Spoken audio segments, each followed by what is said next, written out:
ahandi nagiye mpurira n'Icyuzuzo TV, mu bahinzi b'inanasi, abahinzi b'amavoka, bakabinyereka byose nkabibona online, bikantera curiosity no gukomeza kugira umuhate n'ishyaka ryo gukora ibintu ndimo. Icyuzuzo TV ntago maze igihe kirekire nyibona, navuga ko natangiye kwibona muri gihe cya COVID, mu myaka nk'ibiri itambutse, atiretse nk'itatu ibaye myinshi. Noneho yaje no kuma motivation cyane nk'ibyo buhinzi bw'imbuto za macadamia, ibi by'amavoka, ibintu by'inanasi. Natangiye kubona bagenda bamotiva abanyeshuri, babasura abantu bakoze ubuhinzi n'abandi bahinzi biteje imbere batandukanye, bavuga aho bavuye, bavuga naho bageze. Noneho nanjye ntangiye kuba ati bya bintu ndimo koko burya ni sawa, ko nahise mbona abandi benshi babikoze. None nanjye ntangira kugira amatsiko yo kurushaho kumenya ba bantu aho bagana. Nari nibwo natangiye kwinjira mu buhinzi kuko bangongeye guhinga none n'urugero nka macadamia cyakoze zinjiramo, nabireberaga hirya no hino mu gihugu aho Icyuzuzo TV yabaga yasuye, nkabona ibyo baberekana bakoze ku mafoto, nkabona ubuhinzi aho bugeze, nongera n'amatsiko yo gutangira kujya kubasura.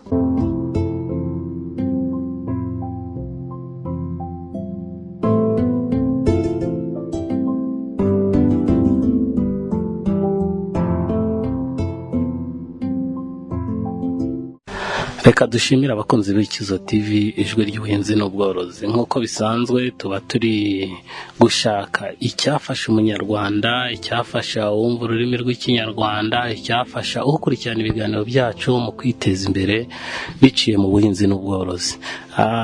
Ntitwatangira tudashimiye abamaze gukora subscribe kugira ngo bakurikirane ibiganiro byacu, niko barabikunze cyangwa bibanyura. Ntitwatangira tudashimiye abaduhamagara mu turere twose tw'igihugu batubaza amakuru ku bigendanye n'ubuhinzi n'ubworozi. Ntitwatangira tudashimira abantu bari hanze y'igihugu, by'umwihariko muri Leta Zunze Ubumwe za Amerika, mu Bushinwa, muri Katari, abanyarwanda bari muri Mozambique bagiye baduhamagara batwandikira, abakongomani nabo bumviye ururimi rw'ikinyarwanda bari muri Goma ejobundi bari kutubaza uburyo ki ubworozi bw'inkoko bukorwa. Ni benshi bagenda batwandikira kuri WhatsApp, kuri iriya nimero tuba twashyizeho. Ikigaragara cyo niko ibiganiro byacu biri gufasha abanyarwanda, bigafasha n'abanyamahanga mu kwiteza imbere biciye mu buhinzi n'ubworozi. Aka kanya tugiye kuganira n'umwe mu bakurikirana ibiganiro byacu, atubwire byinshi byimbitse cyane ko nawe ari umuhinzi, atubwire igihe yatangiriye gukurikirana Icyuzuzo TV, icyo byamufashije cyangwa se icyo bimufasha, nimba ajya bigeza ku bandi, kuko twifuza ko aya makuru yagera ku bantu batandukanye, by'umwihariko ari abanyarwanda, ari abavuga ko babuze akazi, cyane ko ijambo akazi ntago mu Rwanda ryabagaho. Ariko uyu munsi ryabaye kimenywa na bose ko abantu babuze akazi kandi imirimo ihari. Dushishikariza abanyarwanda kwihangira imirimo biciye mu buhinzi n'ubworozi, by'umwihariko urubyiruko n'abagore, ariko bagatangira kuri bikeya, kuko mugenzi wawe ubona wenda we amaze kugera hegitari 2, hegitari 5, hari uburyo yabitangiye. Rero ntago wahita utangira hariya, nawe watangira kuri bike kandi bigatanga umusaruro. Reka twumve icyo uyu muhinzi atubwira, inama aha bagenzi bacu, kuko tuba dushaka gusangira amakuru no kuyasharinga.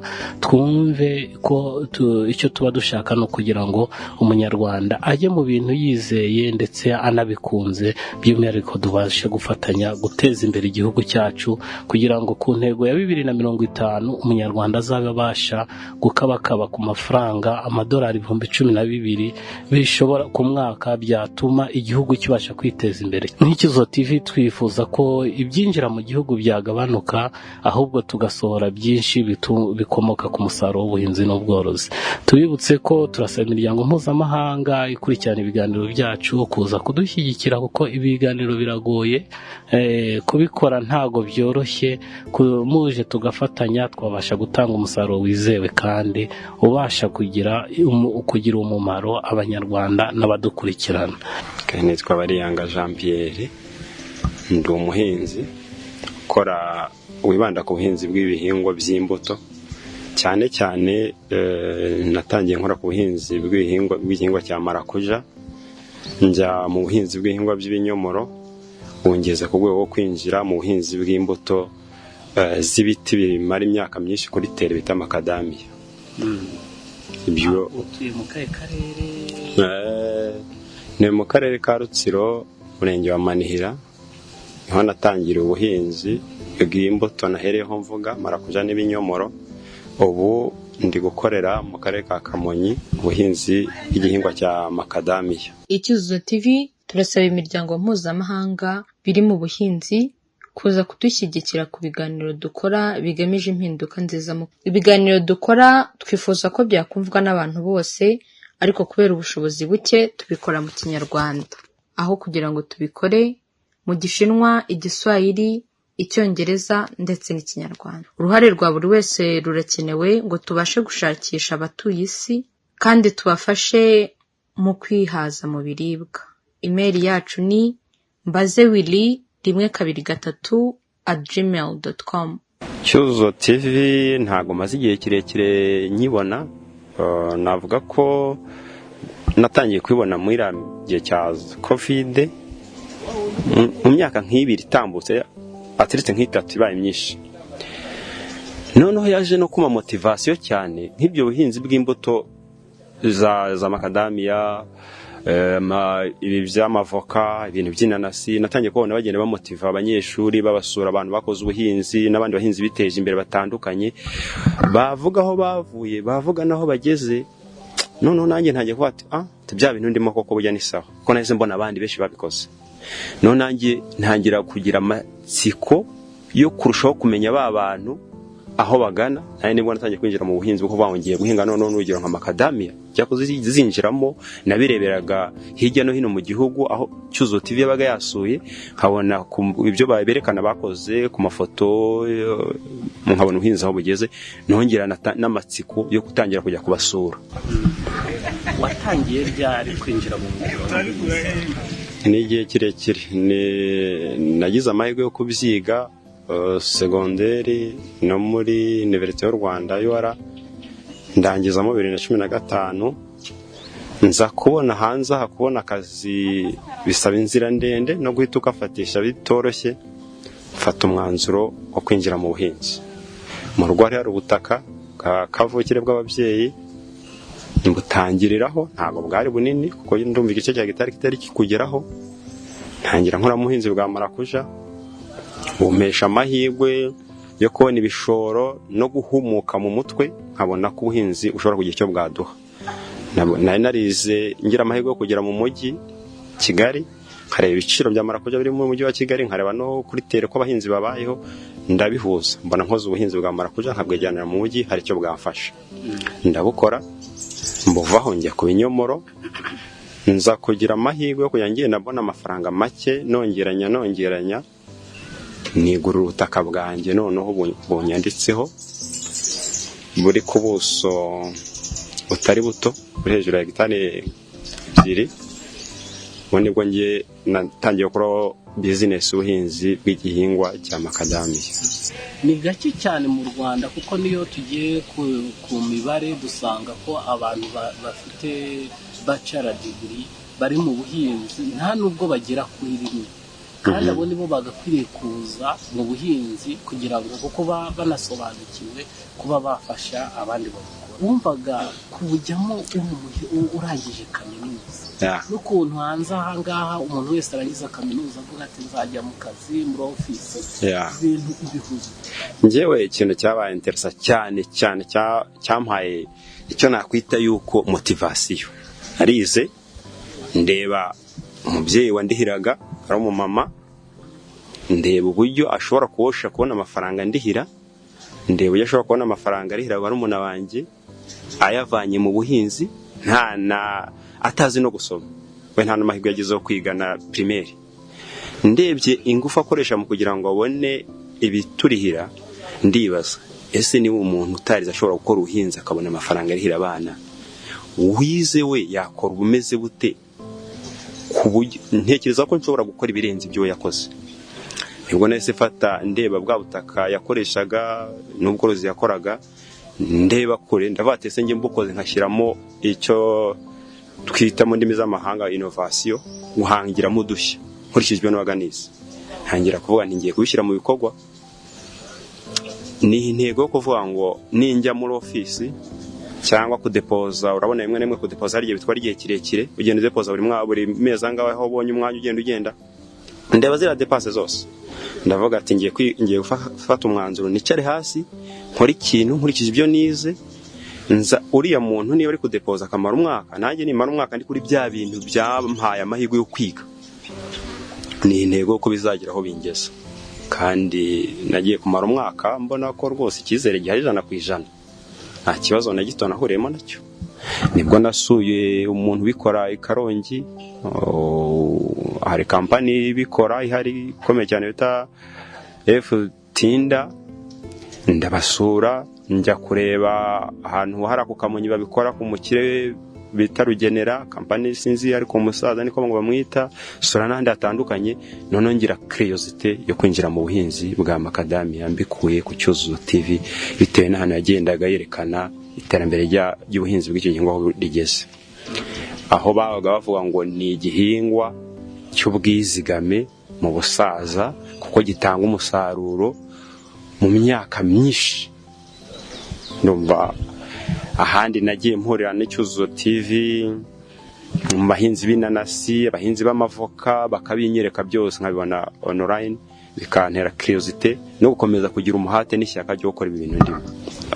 Hari ibiganiro wenda singira amahirwe yo kuraba buri munsi, ariko bibaye byiza habaho izindi TV, habonetse TV nyinshi, cyangwa mukagira ububasha bwo kugira amashami yo gusura uduce twishi dukorerwa mu buhinzi mu byaro cyane cyane, kuko abahinzi 99 bakora mu byaro. Nkanjye agace ndimo biragoye no kukageramo, imihanda yako ibigoye.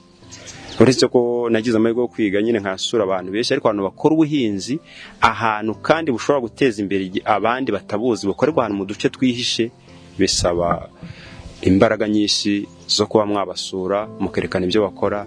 Abandi benshi bagenzi banjye n'abandi bifuza gukomeza uyu mwuga n'ababirimo bataza agaciro kabyo, bakarushaho kuba motive, bakabikunda gusumbyaho bitewe no kubona kuri bagenzi babo.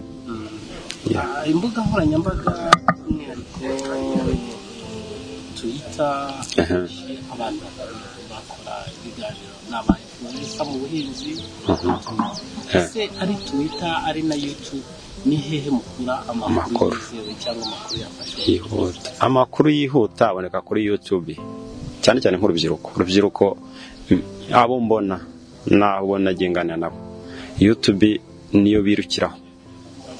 Habonetse uburyo YouTube aba influencer, abantu benshi bakora mu bintu byo gukora ibiganiro kuri YouTube baboneka, bakagera henshi hashoboka. Urubyiruko 90% mpamya ko rwakwitabira ubuhinzi bukurikije ibintu bigenda bigaragara ku ma YouTube. Ariko Twitter n'izi mboga nkoranyambaga zindi, iyo urebye zikunda gukoreshwa n'abantu bageze revo bageraho, bageze urwego bageraho, ku buryo abantu benshi, abahinzi, urubyiruko nta nubwo bazizi, ntibazi uko zibaho, niba n'abazi uko zibaho ntibazi uko zikora. Ariko YouTube n'umwana w'imyaka 12 watunze telefoni niho ahitira. Ubona amahirwe leta y'u Rwanda iri gutanga yaba ku ikoranabuhanga, ari ukoroshya ubuzima bwa internet, ari ukoroshya kubona telefone za smart zisigaye zigura 20,000 ngira ngo mu gihugu hose. Ubona ibi bintu hari icyo bishobora gufasha igihugu mu iterambere ry'igihugu? Iyo twagiraga amahirwe, ahubwo iyo twagiraga amahirwe, ubuhinzi, abahinzi bose, umuhinzi ugerageza gukora ubuhinzi akagira ayo mahirwe yo kubona izi smartphone ku giciro kiri hasi. Hari uburyo leta igenda itanga telefone ku bahinzi, n'ubundi aba bajyanama b'ubuhinzi baba mu mirenge no mu tugari no mu midugudu, kugira bakabona amatelefone abahendukiye. Yiba n'abahinzi hari ayo mahirwe, abahinzi benshi bakabona zira telefone ku giciro kiri hasi, bakabasha gukopera ibibera hirya no hino mu tundi turere. Byateza imbere ubuhinzi, ndetse nkeka ko byateza imbere usumbye uko duhugurwa. batuzana amahugurwa gakafata nk'iminsi 3, ariko ni ibintu byari bitambuka igihugu cyose, bagahita babona aho ubuhinzi bugeze, n'ibiganiro bivuga ku buhinzi, n'ibiganiro bihugura abantu ku iterambere ry'ubuhinzi. Umuntu yajya yicariwe mu rugo akareba uko ubuhinzi bukorwa, bikamufasha guteza imbere ubuhinzi bwe. Watubwiye ko uri kwibanda ku mbuto, ese nk'urubyiruko gusa batubwira ko babuze akazi, ubona ibiganiro ubuhinzi bw'imbuto bushobora kubagira? Ese umuntu agiye kubijyamo mushyashya utarabona n'igishoro, ubona yahera kuki, yakora iki ku buryo wenda gishobora kumubera intandaro y'ubuzima bwiza y'iterambere? Ni inzira, ntabwo ari ibintu yahita atangira. Icya mbere ni ukwiha initiative, kuvuga ati ikintu cya mbere mpamye 100% yarebaho, yakwigira ku babitangiye. Igishoro cyo ubundi igishoro ni ukugira amatsiko, kwiha initiative, ukavuga ati nshaka kuva ku iki gihe nkagera ku cyo, ukabyumva mu mutwe. Nibo bitangiye mu mutwe ukumva bikurimo, igishoro rwose nk'ubutaka nk'iki gihugu, urabona ubutaka tubona ko ari buto, kurikije buranahenze, ibiciro byo kubwigondera, ariko ushobora gutangira ukodesha, ushobora gutangira ukorera umuntu wabigezeho, uko ugenda ukorana nawe wa muntu wabigezeho, bikagufasha wenda kubona igishoro cyawe cyo kugura hato hashoboka, kuko inzira yo kubona ubutaka itwara imyaka myinshi. Kuko nanjye nkubwira ngo hari ubutaka ashobora kuba ndi kugeraho, reba 2015 2014 mfite na 24, iyo myaka igiye kuzashyika 10. Ndi ku kintu mvuga ngo intego ni ukuzabona ubutaka bwanjye. Imyaka bintwaye, ntago nashuka umuntu w'urubyiruko ngo nabyuke mu gitondo ngo ahita abona ubutaka ngo agere ku buhinzi, nk'ubwo abantu bakuze bagiye bageraho ko bagiye bagera amahirwe bakabona ubutaka kera bwari bukiboneka bugura make. Ariko umunsi wa none biramusaba kwihangana agakora, ariko birashoboka. Make abonye akayagura ubutaka, niyo yaba ari R5 ejo akagura izindi 5, agera igihe akabona R50, akabona R100, birashoboka. Ni ibintu bishoboka cyane.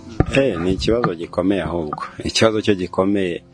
Njya mbibona hari imishinga iri kuza guteza ibiti hirya no hino muri ubwo buryo bwo kubungabunga ibidukikije, ariko rebye umubare w'ibiti by'imbuto biba birimo nibyo bike ugereranyije n'ibi biti bindi bigwanya isuri bisanzwe.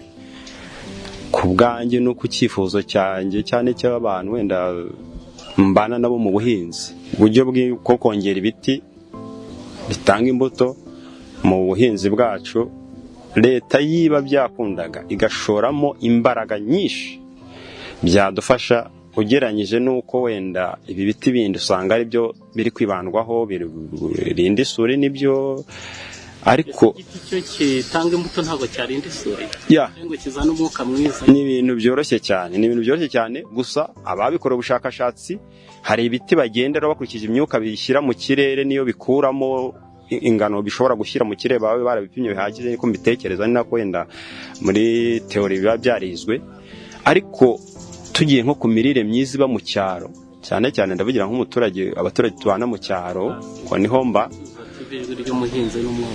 hariya hasi, birasaba ngo hongerwe imbuto nyinshi, kuko turagenda tugasanga mu cyaro uburyo bwo kubona imbuto niho bwakagombye kuba buri, kuko ni naho hari ubutaka, ariko ni buracyari hasi cyane. Hari naho usanga imbuto zarahenze, ziragera mu mujyi wareba ikiri imbuto ziri kugira, wa muntu wo mu mujyi wenda ugira nawe amahirwe yo kubona umushahara wo kuzigura, ariko uriya muntu wo mu cyaro ukeneye imbuto w'umwana kuzigondera biragoye. Habonetse rero ubu buryo bwo gutera ibiti bivangwa n'imyaka, hagashyirwamo imbaraga ku biti by'imbuto, n'ubundi nabyo bikavangwa n'imyaka, byadufasha kongera umusaruro w'imbuto na bwa buzima bwo mu cyaro bukoroha gusumbyaho bw'imirire. Iyo urebye ikigo nka REMA gishinzwe kurengera ibidukikije, ubona ko ubuso bwinshi buri gukorwa mu mujyi wa Kigali, ibyanya byahariwe ubukerarugendo mu mujyi wa Kigali, nta giti kirimo, nta pera ririmo ngo bibe urusobe rw'ibinyabuzima, ndetse na bya binyabuzima birimo bari kurengera bibe byabasha kubona ibyo kurya. Buriya ari ahantu ntago leta ihahombera, by'umwihariko kuri airport ugasanga ifite ubutaka bunini, ubuso bunini, ariko ugasanga abahakora bagakwiriye gutahana izo mbuto, ugasanga nta giti na kimwe kirimo. Wajya kuri polisi Kacyiru ni ubutaka bunini cyane, ariko ugasanga bashyizemo ibiti kandi harimo abanyarwanda bahakorera umunsi ku munsi. Yagakwiriye kuvuga ngo nimugoroba wenda reka manukane voka zuzuye agakarito cyangwa voka 10 njye gutara, kuko twese turi abanyarwanda cyangwa turi abantu dukeneye kurya. Ni icyo ubona byagakwiriye gukosoka kugira ngo u Rwanda twe kureba uko byahoze, ahubwo turebe uko uyu munsi bihagaze. Iyo byashobokaga hari mu mujyi wa Kigali urabona harimo iterambere, dufitemo imihanda myiza ikorerwamo amasuku, ifite amahumbeza meza cyane, ariko buriya harimo n'imbuto zikagira ibiti, umubare w'ibiti bitanga iriya myuka dukeneye kugira ngo umujyi use neza bikabonekamo, ariko pourcentage nyinshi, umubare mwinshi bakadushyiramo iby'imbuto. Abahatuye kuko nayo ndahagenda, byaba biryoheye, yaba mu buryo bwo kongera imirire myiza no kuryohera ijisho no gukurura ibyo byose bita amahumbezi, byaba byiza gusumbyaho. Noneho unavuye hari mu mujyi wa Kigali ukagirukana hano mu cyaro, hari ukuntu ku mihanda usanga abantu bagenda bashyiraho ibiti by'inturusu bifata umuhanda. Nibyo wenda baba bikora ubushakashatsi buhagije akamenyekana ko ibyo bitari byo bishobora gufata imihanda, ubutaka bw'umuhanda ku buryo bufatika, ariko hari n'ibiti by'imbuto bishobora gufata buriya butaka buba buri ku mihanda. Ngira nk'icyifuzo cyanjye nifuje kugira nk'agatekerezo ngize, yiba byashoboka nk'imihanda mishyashya iri kugenda ihangwa, ibi gifite ubutaka bwiza bukimenwa rwose bucyoroshye, yiba hashyirwagamo nk'amavoka, izo makadamiya, imyembe, akaba ariho imbaraga, amapera, ku buryo imbuto ziboneka ku bwishi, yo kugira ngo zijye hari ziva hanze. None natwe twibona mu gihugu asanga ntiziduhagije, ariko nkara ku muhanda ibura butaka buba buhari, inshuro nyinshi usanga busa nk'uburi ku ruhande rwa leta. Yo guteraho inturusu, guteraho ibi biti bindi, hagombye gutegwa ku giti cyanjye, ku cyifuzo cyanjye hagombye gutegwa nk'imbuto byagira icyo bizamura ku mirire myiza, no kwarega no kubwiza umuntu uri mu gutanga igihugu. Umuntu ari kugenda mu modoka, yaba ari mu kerarugendo nk'imihanda ikikije ikiyaga cya Kivu, hari imihanda mishyashya bari kuhanga, umuntu yari mu kerarugendo agatambuka areba ibiti biriho imbuto, amapera, imyembe, amavoka, ni isura nziza no ku gihugu, ni kwa kongera ubwiza bw'u Rwanda. Ababyeyi, ababyeyi b'igitsina gore, abakobwa, abamama, muri rusange ni abantu twubaha. Iyo urebye ubuzima babanamo n'umuryango, usanga aribo bafite uruhare runini mu muryango. Iyo mibereho myiza y'umuryango 80% uko umuntu abiresha abona aribo bayigeza kuri bifatika. Biravugitse ngo ari nk'abo tugize amahirwe yo kubona inkunga zihagije za leta cyangwa zituze ku bandi ziterwa bari abantu. Babyeyi, umumama niba ashobora kuba ari kubana n'abana 4, 5, akabakora wenda ubuhinzi tugiranye bw'imbuto, agabasha kuzizana mu rugo, umwana akakura abona yuko umubyeyi we zambuta akoresha ku meza zavuye mu mirima ye, cyangwa wenda niba ari muri jardin iri mu rugo, akabona umumama, niba ari mama waragiye asoromye imbuto zingazanye, wenda iyo voka zayivanye haraho muri jardin z'urugo, wa mwana niba ari abana 4 cyangwa 5 azakura mu mutwe abona ko umubyeyi we ashyira imbuto ku meza atazivanye ku isoko, azivanye muri jardin. Deja ubwo ni ishuri arimo, ni ishuri rye, ni ishuri, kandi ishuri ryo mu rugo ni ishuri ry'igihugu cyose. Ngo nta rugo na rumwe rwawe rutari kwiga ubuhinzi, cyane cyane njye mvuga ku mbuto n'ubundi buhinzi, ariko nuko jardin nyinshi zakagombye kuba zirimo imbuto. Ubwo rero niba habayeho nk'inkunga nyinshi n'amahugurwa menshi ko abantu b'igitsina gore, abakobwa, abamama bagashishikarizwa ubuhinzi bw'imbuto cyane cyane, nari amajaride menshi, abamama bakunda amajaride. Yajya avuga ati mushyirire urubuto hariya, mushyirire urundi hariya, mushyirire urundi hariya, akana kagakora mu bwonko azi neza ko nta jaride itagira imbuto. Iryo ni ishuri rifatika. Abazakurikirana ikiganiro, abatazi ko ubuhinzi, hari abantu benshi bagifata ubuhinzi nk'aho atari akazi, bakibutesha agaciro. Ni bake yego urebye aho isi iri kugana, ariko nje nakwibwirira abantu bafite amafaranga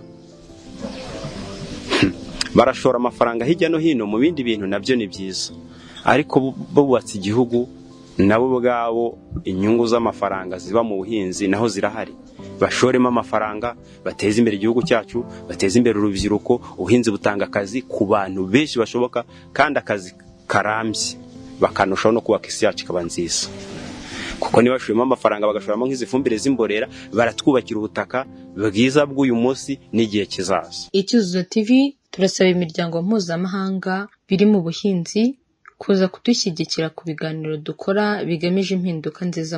Ibiganiro dukora twifuza ko byakumvwa n'abantu bose, ariko kubera ubushobozi buke tubikora mu Kinyarwanda, aho kugira ngo tubikore mu Gishinwa, Igiswahili, Icyongereza ndetse n'Ikinyarwanda. Uruhare rwa buri wese rurakenewe ngo tubashe gushakisha abatuye isi kandi tubafashe mu kwihaza mu biribwa. Email yacu ni mbazewili123@gmail.com. Icyuzuzo TV, ijwi ry'ubuhinzi n'ubworozi.